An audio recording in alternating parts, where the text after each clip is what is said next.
Hello! Welcome to Hiveswap Friendsim. I remember a couple years ago I really enjoyed seeing the YouTube videos on this game, but I don't remember what happens, to be honest with you. 10 minutes ago, I had played Baldi's Basics. Now, I'm just going through this list of, oh, what are some games that I liked whenever I was younger?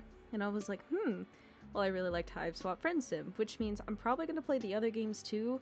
I have them, so there's that. But I don't remember what happened. So anyways, about Baldi's. I thought I recorded the video, and I played about 50 minutes of it. None of it recorded. The game recorded, but my audio, like, you could hear me talking, but it sounded like I was talking through a fan that was also in the blender. Where's the man himself? So that's unusable content now. Yay! So I set everything up properly this time, I think. So, do I have anything? I don't think so. Alright, so let's start from the very beginning. Volume 1 of Bloodthirst and Bratwurst. You have just crash-landed on a planet called Alternia and staggered from the smoldering wreckage of your ship. You are now completely alone in a strange world, desperate for information, for provisions, and possibly a bit of medical attention, but most of all, you are desperate for friendship. Won't someone on this godforsaken rock be your buddy? Any weirdo will do. You're not that picky. Hang on. What's this now? Is someone approaching? So we have Ardata Carmia and Diamond Zcali? I have no idea. We're gonna go with her, though. We're just going in order. Yes, someone is approaching. A strange, gray-skinned alien, clad in blue. Perhaps they will make for a good friend. Dear God. And just what are you supposed to be? Your stammering reply eventually conveys that you are a lost traveler who is hungry and probably in need of some medical treatment.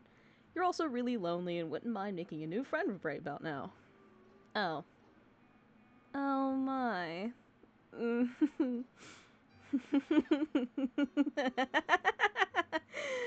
Oh, how funny this is. How very droll. You want to be my friend. It's too much. This thing at my doorstep, wishing to know me in any capacity. The hilarity somehow escapes my ability to capture with maniacal laughter. How rare! You apologize for your presumptuous request. You hang your head, turn around, and begin to walk away. And just what the fuck do you think you're doing? Oh. Who invited you to leave? My bad. You stop in your tracks obediently and turn to face her again. Your possibly broken ribs are throbbing in pain, but this does not strike you as the right moment to exhibit weakness. It dawns on me that we may have gotten off on the wrong saner pod. Where are my manners? Ghastly behavior on my part. After all, it isn't your fault you seem to be some sort of hideous freak, is it? And such a tragic creature cannot be held responsible for such a devastating shortfall of social competence. I would weep for you, really, except that crying out of three eyes at once gets a bit messy. So, instead, I think I'll be saving my tears for someone less offensively worthless. You aren't sure if she's inviting you inside. Or if she just got you to stay a little longer so she can insult you some more. Yeah, she's kind of... Although I will say, crying out of three eyes, that would suck. I also have water here, which I kept slurping up in the last video. Hold on. You try to remain stoic, while your confrontational new friend decides what to do with you. Unfortunately, you sniffle slightly. Oh. Oh my. Oh dear. You're... sad? So amusing to me. Mildly endearing, even. Perhaps I'll decide later if it's endearing. once I have more information. It's entirely possible I will retroactively decide it's disgusting. But for now, try to put yourself at ease, you completely pitiful fool. Not one more sniffle. Do you understand? You nod while practicing exemplary control over your nose. You have gotten yourself so agitated. I wonder why. You have nothing to worry about from me. Of course I will be your friend. Conditionally, I mean. There is a chance the destination will be formalized. If you behave in ways that I approve of, starting now. Let's call it a friendship in progress. Agreed? Your heart swells. This is what you've been waiting for. A new friend. Oh gosh! All you have to do now is try not to fuck up anything at all. Possibly for many hours. Come into my hive. This way, after me. You look like you could use nourishment. I don't know what it is that whatever you are eats, generally, but it doesn't matter. You will eat whatever it is I have on hand, if I tell you to. How does that sound? How does it sound? It sounds fine, I guess. Get the fuck out of my face and never come back. Wow. Oh, so we have to be... Okay. Alright. It sounds good. I'll do whatever you say. Obviously, it sounds good. You will definitely enjoy it. You will enjoy everything I provide you with, and tell you to do. I can't imagine any sort of negativity or disagreement coming from one of my friends. I will assume that we share this philosophy when it comes to friendship. You say, oh yes, absolutely. You nod as enthusiastically as you can without aggravating your broken ribs. You consider giving her a thumbs up as well until you realize one of your arms is probably broken too. You'll try to make sure she doesn't notice though. It would probably leave a bad impression. Come with me. There's something I need your help with. You follow her into her hive. It's a bit gloomy in here. You suppose she's going to fix you something to eat soon as promised. You pass through her kitchen and out the other side to another room. Okay, you guess dinner can wait. This way. Try not to let any of your broken limbs slow you down. A good friend wouldn't allow such trifling physical ailments to cause me any inconvenience. Oh. So you guess she does know you're injured. Fair enough. You hobble a little faster through another door into a much darker room, and now down a flight of stairs. It's hard to see. There are torches along the wall ahead. A monstrous noise rumbles below. Don't mind her. She's just hungry. She's always hungry, though. What's that? You're hungry too? I have not forgotten. What sort of piece of shit friend do you take me for? You didn't remind her that you're hungry. You thought it, though. Can she read your mind? You hope not. This is going to make this friendship in progress a bit awkward. Here we are. This is where you will be most useful to me as a friend. You look around. With a sense of relief, you see no sign of whatever hungry thing was grumbling down here. You are less relieved to see several other kids trapped in cages of various shape and size. One of them makes eye contact with you. The boy is the same kind of alien as her, horns and all. He has a dark red symbol on his shirt. His expression seems to plead with you. You struggle to say, help. Your new friend looks amused and twitches her finger. Help-lo, he says.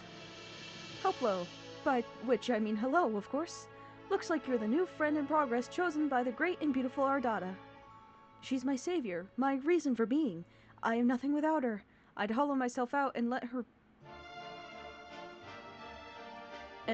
make a nest inside of me if she'd permit it. You turn away from this boy. You don't want to hear anything he has to say ever again. Don't mind him. He's always regarded himself as a comedian. Come, over here. This is what I need your help with, if you're going to have any value to me as a friend. You're led to a dank corner of this, well, you're going to call it like you see it, this dungeon. Your new friend has a dungeon full of sad, suffering children and presumably a monster lurking somewhere in here as well. It's not ideal. Then again, social beggars like you can't be choosers. I've been having an awful time with it. You can do it for me. It will save me time. You look at the thing in question.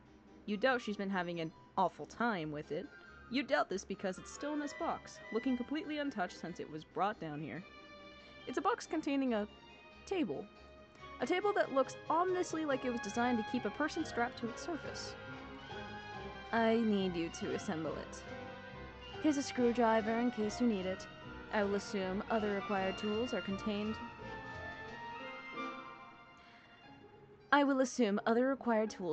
within this box. You take the screwdriver with your non-broken arm. This isn't exactly what you had in mind. You don't know what you had in mind, really. A warm meal and friendly banter. Perhaps a sling for your arm and a remedial balm for your ribs. Still, you open the box without protest. Hold on. Before you start, this will make for excellent content. My fans will appreciate this. Oh, bye. She sets up a video recording device on the tripod and points it at you. A video feed comes to life on several monitors just behind you. You see in one corner of the screen an unflattering angle of your torso hunched over the furniture box. Other rectangles contain shots of the other kids in cages around the room. You suppose cameras are pointing at them too. You had no idea this friendship came with a perk of instant stardom. Now you may begin. She's suddenly sitting in a comfortable-looking chair facing you and holding a chalice, swishing around some vicious liquid it contains. You have all the parts spread out on the floor, organized according to their labels in the instructions. You try to remember the last time you assembled something like this. You don't recall enjoying it. To be perfectly honest, this doesn't look like it'll be fun at all. She frowns conspicuously. Oh. How sad for you. I'm sorry. Is this activity not to your liking? You reassure her vigorously that, no, it actually looks amazing. You love shit like this. It's what you were born for, you say, as you swoosh the screwdriver around, demonstrating your plainly evident skill with the tool. Forgot the thing you just thought. Completely arbitrary and wrong thoughts pop in your head all the time. It meant nothing, you swear. Yes, I hear that a lot. Continue. You open the little bag full of screws. Jesus, there are like 50 screws to this thing. Where can most of these screws possibly even go? Judging from the picture, the table doesn't seem that complicated. Apparently talking is, though. You look at your screwdriver, then study the screws. Every single one requires an Allen wrench. Does this even come with an Allen wrench? The instructions seem to suggest it does. You look around, but don't see one. Did you open the bag too forcefully? Did the Allen wrench go bouncing off into a dark dungeon crevice nearby? Maybe you lost some screws too. Damn it! You begin to sweat, and look around nervously. You check underneath one of the parts. No, it's not under there. You grip the screwdriver a little tighter. You wonder what to do next.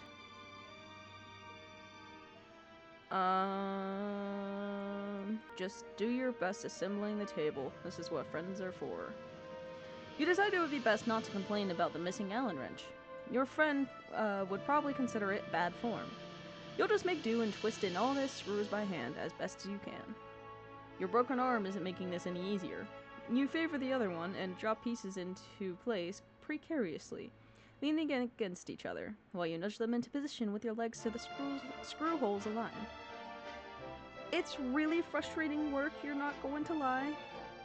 As you're twisting in the first screw, the grooves slip and the screw gets stuck, but you've already turned it too tight. Now it's hard to get it out. You twist and reverse harder. But your fingers slip, and the table pieces start to slide. They're going to fall. You react to catch them, but it's too late. The heavier piece tips over and slams you in the broken ribs on its way to the floor. It hits the floor with a bang. The stuck screw pops out and goes bouncing 10 or 15 feet away, settling underneath a piece of dungeon furniture. God, you're probably going to need to get that. You hear a slight chuckle. Good, good. She takes another sip from her chalice and settles even more comfortably into her chair. Is she enjoying this?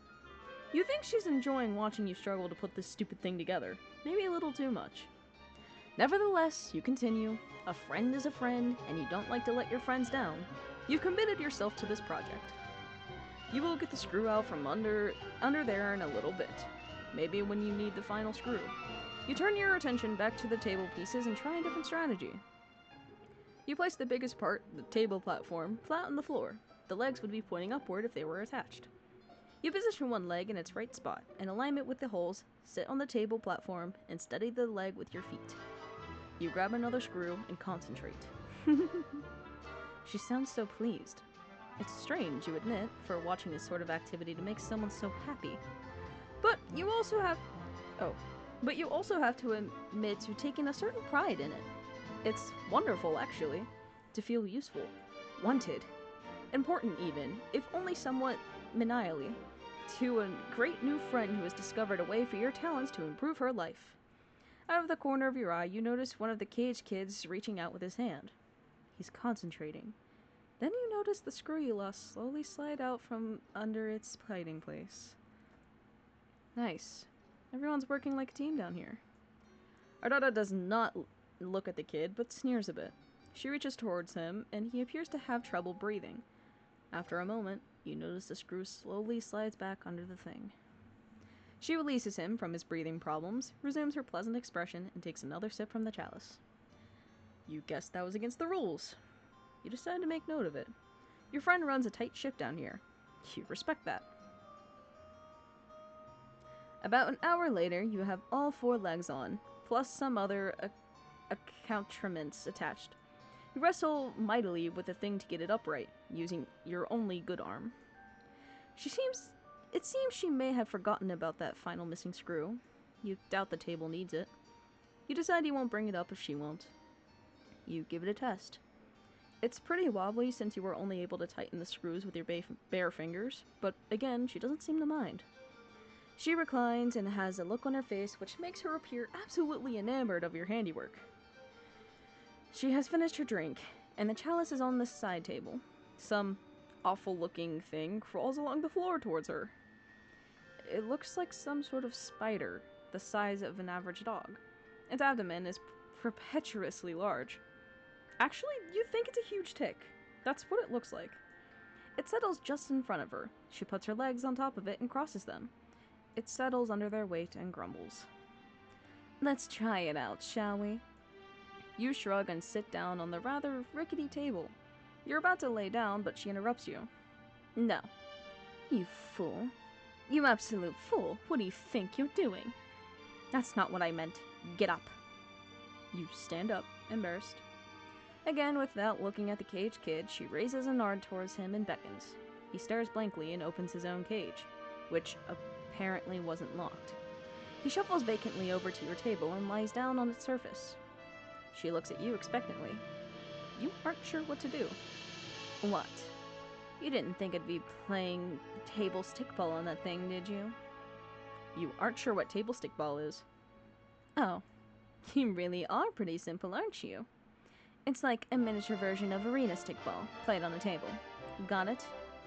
You don't, but you nod. Now go to it.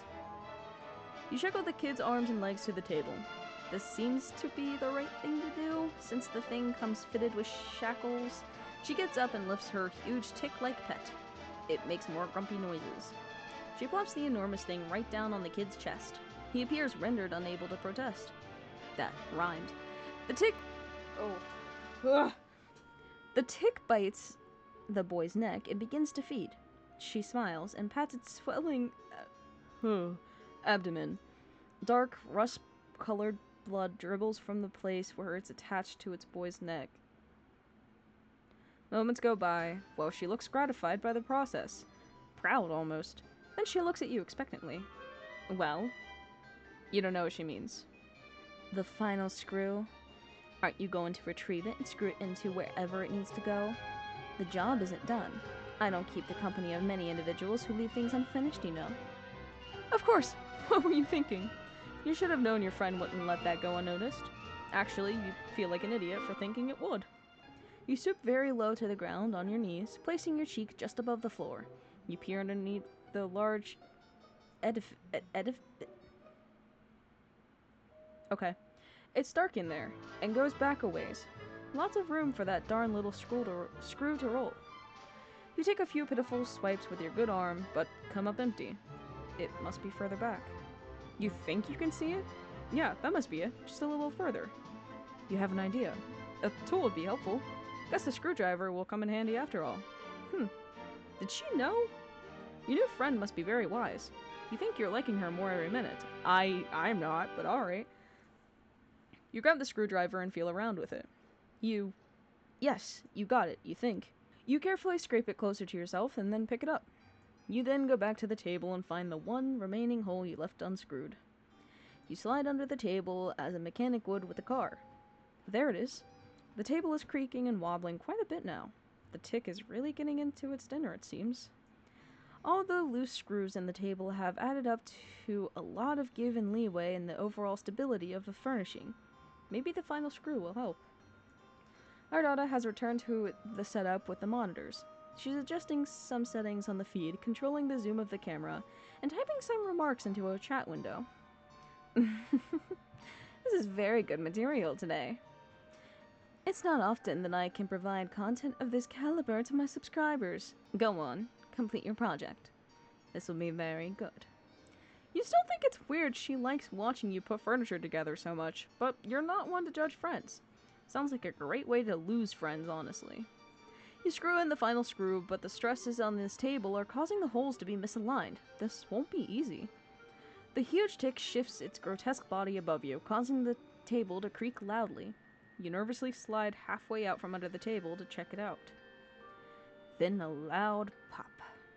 The sound of scraping metal. Six or seven screws shoot out of the desk like rivets in a sinking submarine. What a piece of shit this thing is. You think a little too late. You really need that Allen wrench. All four legs splay dramatically out from underneath it at once, like a baby deer on ice. The table platform comes crushing down on your lower torso, breaking your pelvis. You bellow in pain and flail to pull yourself out. You forget that you're still holding the screwdriver. In your desperate flailing, you plunge the screwdriver into the fat abdomen of the tick, which begins gushing rust blood with great force, spraying your entire upper body and face. The beast starts thrashing wildly and screaming. You can't see your new friend due to the blood in your eyes, but you can't imagine she's thrilled with what's going on about here. Your annihilated pelvis is in perfect agony. You have to get your miserable torso out from under the shitty table. You have an idea. With your broken arm, you start slapping the big ass of the screaming tick while yelling, "Yeah!" You clutch the screwdriver and with your hand hard. The blood-gushing monster starts kicking and rearing, then blasts off against the dungeon floor like a pig at a rodeo. You hold on for dear life, still blind, but your plan works. You've been pulled out from under the tomb. You spent the last hour constructing for yourself. Your pelvis is in ruins, but at least you're free now, and riding like the wind. As you and the blood-spewing tick go tearing about the room, crashing into stuff, you hear a boy crying. You guess Ardata becomes distracted enough by your foolish display to seize her paralyzation method on him. Or maybe distracted is the wrong word. Maybe she's disappointed by your foolishness. Oh god, you might be blowing it right now. The tick swerves suddenly and starts running up the stairs. Ow! Ow! Ow! Your brittle pelvis feels every step on the way up. It careens through the rest of the hive, crashes through the front door, then comes to a sudden halt. You're catapulted. Whoa. You're catapulted violently over its backside and sail 50 yards through the air. You land on your ass and wipe the blood from your eyes. Okay, this was embarrassing, but everyone makes mistakes, right? You can still salvage this friendship. You know you can. You turn back to look at her hive. Ardata is standing in her doorway with a furious look on her face. She is flipping you off. You will not be my friend.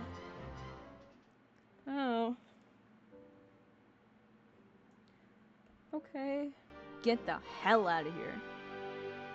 First, you clear your head and try to think innocent thoughts.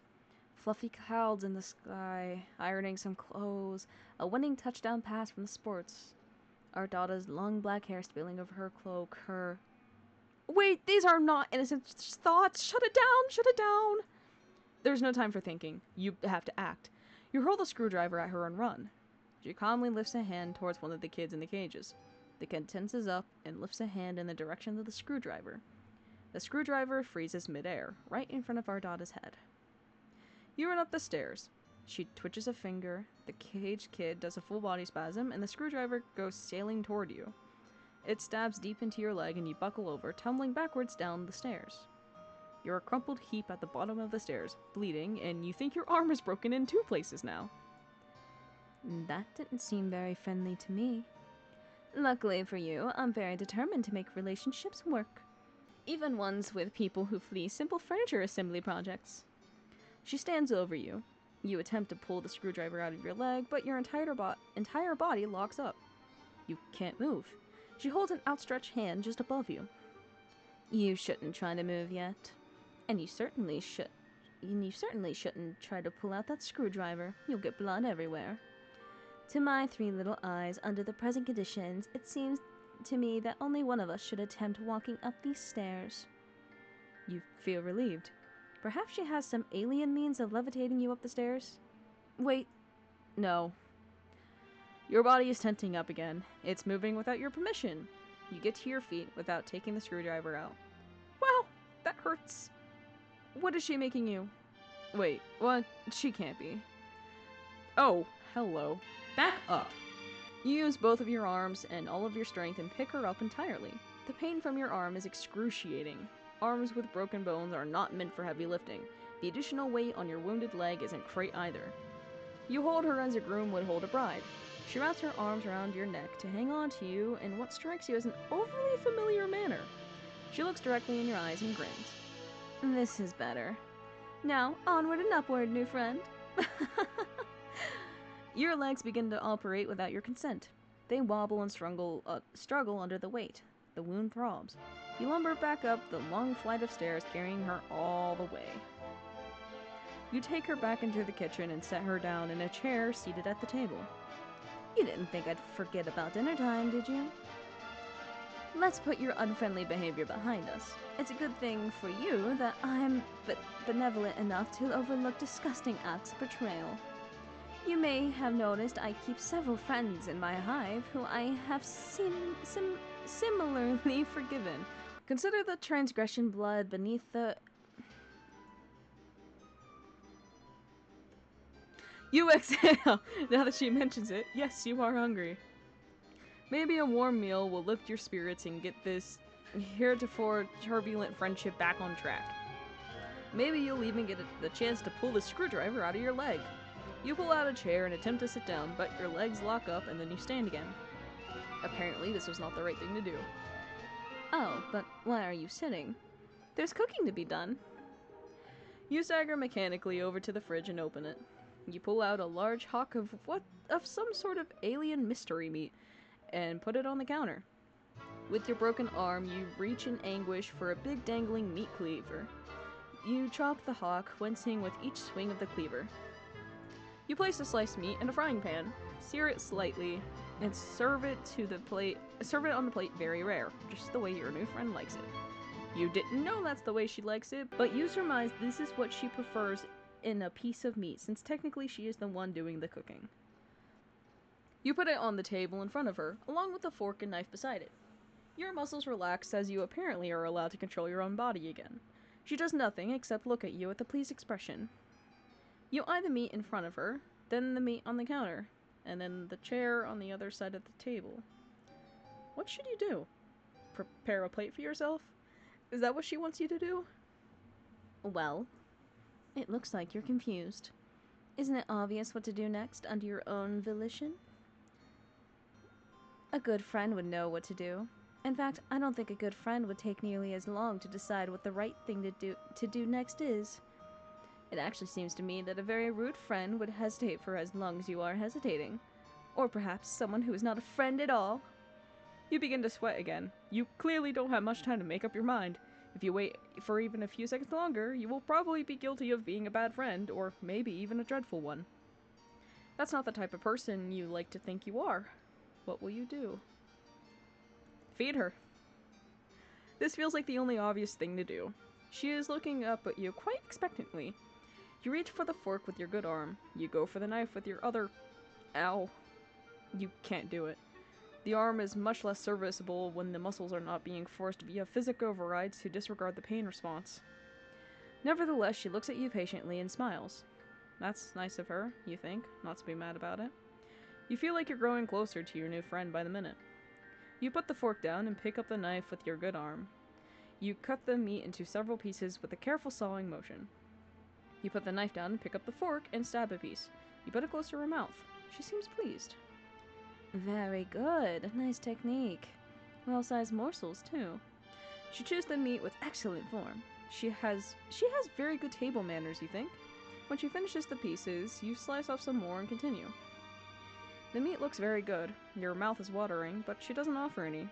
Oh well, when it's the right time for you to eat too, you're sure she'll let you know. The meal is finished. There is no more meat, except for a few pieces of unchewable gristle, which you did not try to feed her. That would be thoughtless. Very bad service. She reclines and steeples her fingers, looking quite pleased with how the evening has gone so far.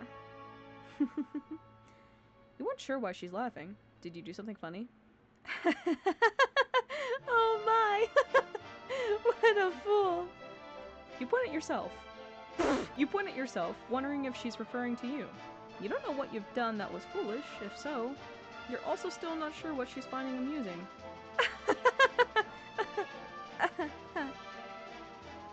She pauses her laughter for a moment or two, then slowly begins to frown.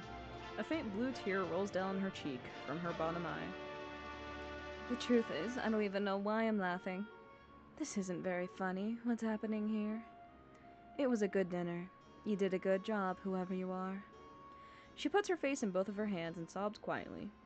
You have no idea what to do about this. You stand there, still holding the fork, feeling a bit useless. There was a lot of pressure, you know, being so respected and admired for your high status in this world. I didn't ask for this, to be so superior to so many. Much is expected of you. Much is presumed about what your personality will be before you even develop one. You work hard and build a brand based only on what you think people assume you should like. Sometimes I wonder, am I even good at being sinister? Could I be more sinister if I tried harder? Maybe this is not my true calling after all. You begin to offer words of sympathy. This seems heartbreaking to you, your poor new friend. But your jaw muscles contract and your mouth shuts involuntarily. You guess it's not your turn to speak yet. Okay, that works for you. You like to be a good listener to your friends. But what would happen if I changed my brand? If I stopped being sinister online? My friends and followers will deride me and reject me, and my superiors will eat me alive. If I show weakness, if I scale back to my bloodthirsty content, genius. Will I incur the scorn of a wise-ass clown with 100 million subscribers? Will I be in a cage someday, listening to a fucking fool honk his horn for likes? No, I must persist. How lonely it is to know this is all I can do until the day I leave this planet. I have no material or sensory comforts left for me here. Until I can get on the ship and fly away, pain is my only solace. Your hand holding the fork grips it tighter. You're horrified to realize what it is in the process of doing. You bring it down hard on her hand, which is placed flat on the table. She doesn't flinch or react in any way. 3 trails of cerulean blood flow from the tines where they pierce her skin. That wasn't friendly, you think? But then, you weren't the one who did it, were you? You're so confused. My subscribers are not real friends. They adore me only for my sinister content, the show I provide, my wicked infectious laughter. I get jealous of them sometimes because they get to watch my content. It must be thrilling, I think, but maybe. I'm just jealous of them because they get to be people who aren't me. This is fucking deep, I know. Apologies if you cannot relate. She pulls the fork out of her hand and lays it gently on the plate of gristle you didn't feed her. The people downstairs in their cages aren't my friends either. They act like they're my friends, though, and sometimes I believe it. But they don't really want to be friends with me. Nobody does. The only person who has ever really tried to be my friend, wanted to be my friend, who's ever tried to be, is you. You clear you clear your throat and point to yourself innocently. That's it. I decided. You have passed the test. You will become my friend, officially. As such, I think reward is in order. You are overjoyed. Your heart starts racing. You can't believe it. A real new friend. But you don't have much time to enjoy this achievement. Your body is doing something again. You bend down in a strained motion and pick up the plate and fork. You position the plate over your wide open mouth and scrape all the remaining gristle and begin chewing. It's virtually inedible. Your mouth humors the act of chewing for 2 seconds and then you swallow all of it whole in one painful gulp. Tastes like friendship. Yay!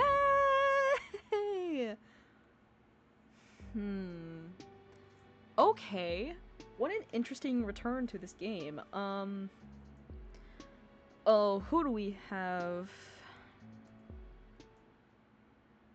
We have these two. We have a long list of people, don't we? We've got a lot of content we could go through.